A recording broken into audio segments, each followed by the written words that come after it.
Literacy plays a huge part in my acting career because not only, like you said, do I have to read the script, I have to kind of take the script apart and put the emotion with the script. So it's really important for me to understand what it is I'm reading. That's where the reading comprehension comes in.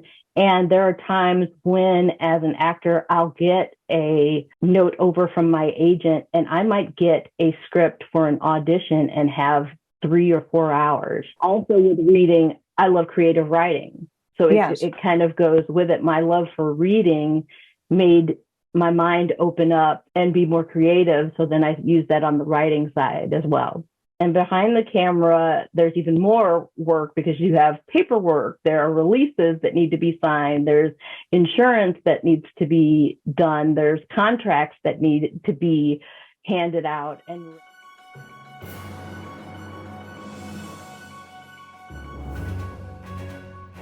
Ladies and gentlemen, I am so excited about my guest today. Her name is Delisa Richardson, and you look so beautiful. Thank you for joining me.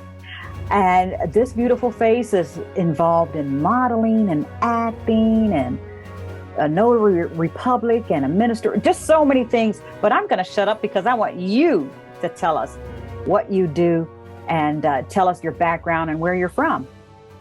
Awesome. Well, first, thank you so much for having me on the program today. I am Delisa Richardson. I was born and raised in St. Louis, Missouri, born in Webster Groves, moved over to the Illinois side, been here for about 20 years or so. I'm a wife and a mom, 3 boys and 2 beautiful grandchildren. Call me Gigi. And in my professional life, I started off as a banker and ended up as a actor, director, screenwriter, MC, and a notary public who is also an ordained minister and marries folks and does celebration of life services. That's pretty broad. Yeah.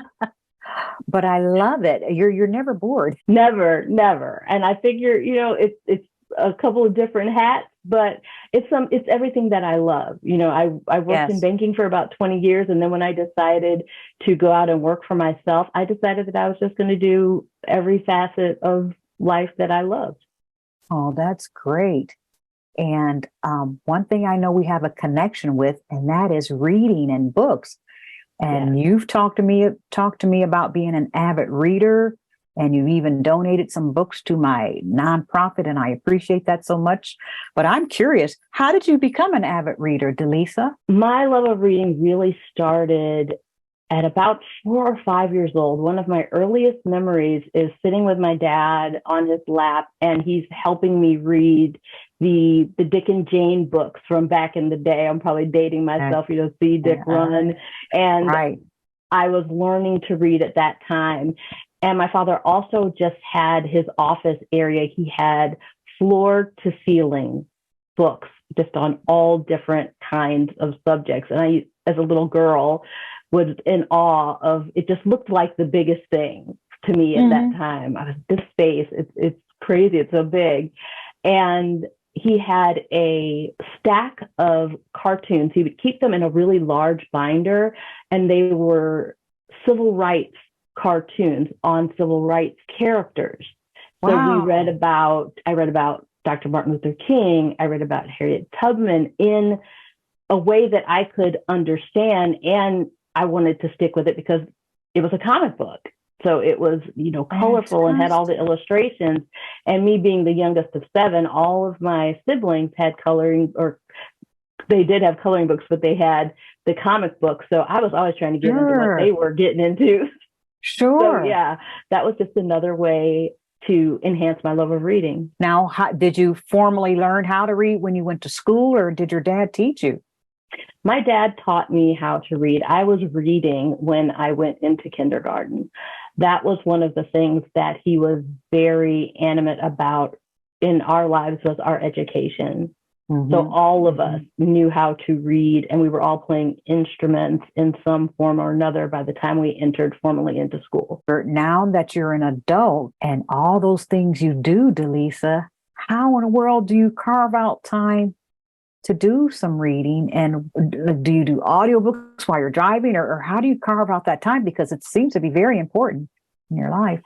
I actually do both. In the morning, I schedule myself a quiet time before the house gets up and jumping, and I read some scriptures and I read a couple of chapters in whatever book I'm looking at that time. When I'm in the car or when I'm cleaning the house, I will listen to an audio book, an easy read, something that, because I'm a person, I want to take notes on a lot of things. A lot of my books are marked up. So I'll pick an easy read, maybe a biography like the Viola Davis, and listen to that while I'm cooking dinner or cooking lunch or cleaning the house. And then in the evening, I turn off the TV about an hour before bedtime and take some time to, again, actually read a hard copy book and kind of, get myself de-stressed from all of the computers and everything else of the day, just kind of shut my mind down and get ready for bed. And do you buy books or you go to the library? How do you get your books? I buy books and I go to the library. That is another thing that my father instilled in us, is a love for the library. We all had library cards when we were young. We would walk up to the Rock Hill Library. I grew up in Webster Groves. We would walk up to the Rock Hill and the Webster Library. And that's one of the things I passed on to my kids when they were all young. They all had library cards. They still have library cards. And with my grandson, every Monday is library day, and we go to the library. He picks his books and he reads. He's been reading all summer. How old is he? He is 6. Oh, that's great. He'll be going into first grade, and we wanted to make sure that he was not going to be behind. Sometimes in the summer, you forget about everything school, and then when school starts, they spend the first kind of month or so reteaching what they had started off or left off with at the year. Well, we wanted to keep him going forward. So he is actually reading at a 1.5 grade reading level. He'll be going into first grade. So he's already there. He's already there. That's wonderful. And Delisa, I'm glad you mentioned Viola Davis. She's a wonderful actress. Yes. And so are you. And a lot of times I think about acting, and you have to read those scripts, not only read them, but memorize them.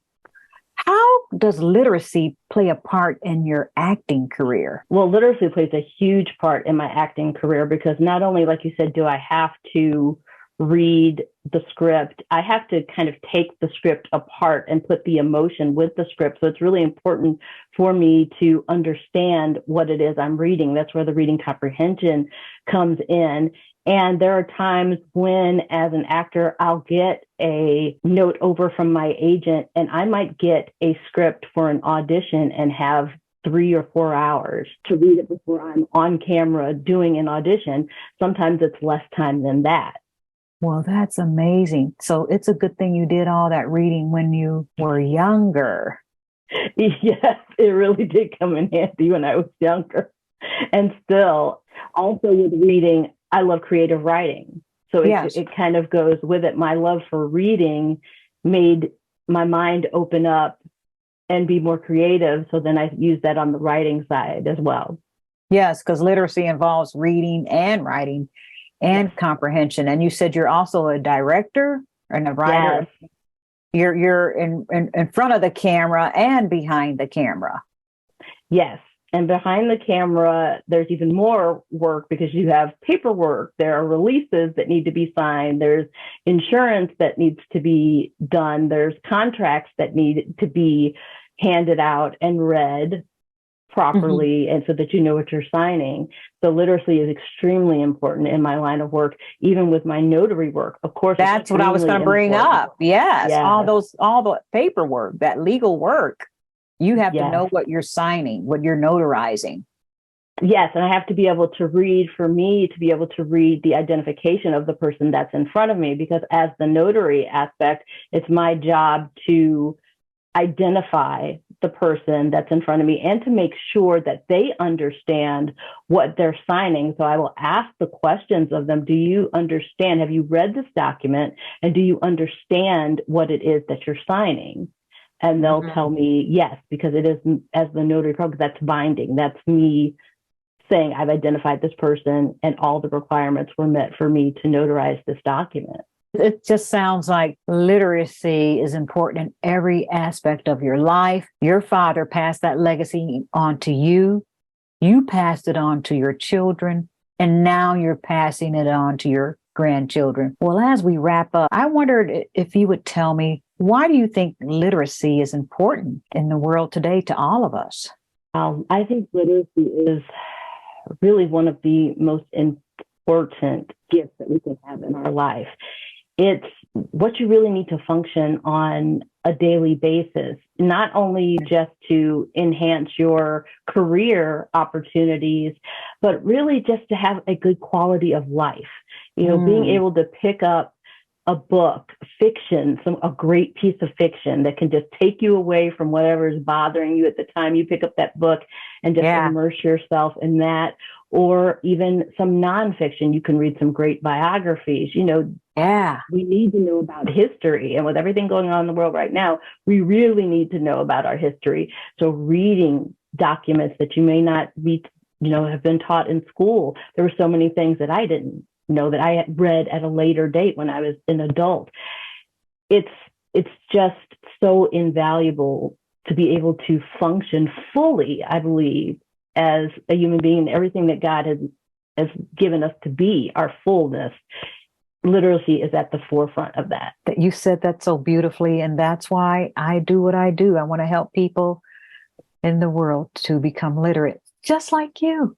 Oh, you do an amazing job. You're doing so great. I'm so blessed that you asked me to be on because I love everything that you're doing. Well, thank you, Delisa. I really appreciate it. Now, I'm going to give you a tough question. Oh, okay. There are some people who have told me, I'm not interested in reading. I hate to read. I'd rather play my video games. And I know you have boys, so you probably had to deal with some of that. We do. These are realities that we face. There's so many things competing for our time. I'd rather just scroll through social media. What if someone came up to you and said that, I don't like to read. I'm not interested in reading. What would you say? I'd kind of dig a little deeper and ask why. Because I think maybe a few things could be going on. It could be that maybe reading was difficult when they were a child.